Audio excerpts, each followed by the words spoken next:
Like I had 13 weeks Right. of really doing the work. I feel like this is going to speak to some people. My whole life, I tried my best to seek the approval of my father. I played baseball for him. I wanted his blessing, his affirmation, and he did the best that he could. It was just my perception of how things were.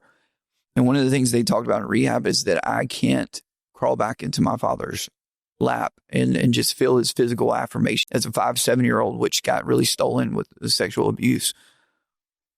And so I had to face my dad in counseling, and I just told him I was upset with you because I didn't feel like you protected me. The babysitter that abused me actually abused my brother, and they protected him but didn't protect me. Wow.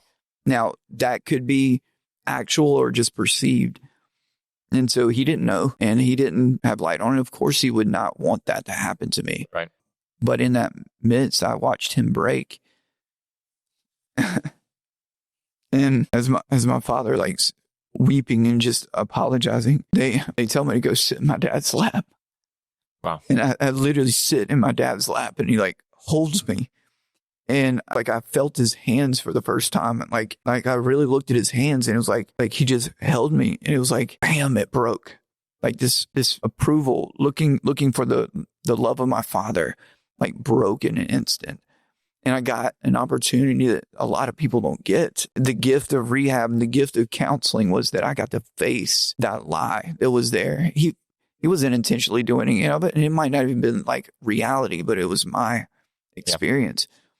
And from that point on, there was this healing that happened from a father's side of things. And so I came out of all of these experiences. I had to face my wife and my mother-in-law and my parents. They did this thing. It's called, it's like real life, but it's where the families get together. Yeah. And you have to stand in front of everybody and confess your moral inventory, the thing that you did. And you have to confess it and take ownership of it. So good. And I stood before 100 people and said the thing, which was stealing pain pills for my executive pastor's mom. And so I had to go through that practice. I mean, my wife is just angry. My mother-in-law won't look at me. Yeah. My mom and dad are like good because we just went through counseling. We did counseling with my mother-in-law. She wasn't having it. Like she was just really hard. Same thing with Meredith, but she was open. This other thing that I had to do with my wife is they forced us to go knee to knee, hand to hand. And I had to read off all of the lies. So I had like 3 pages of things that I have done that she's never heard before. And it was, it's called a disclosure. Wow. And I walked through all of that. So everything that was hidden was brought to light.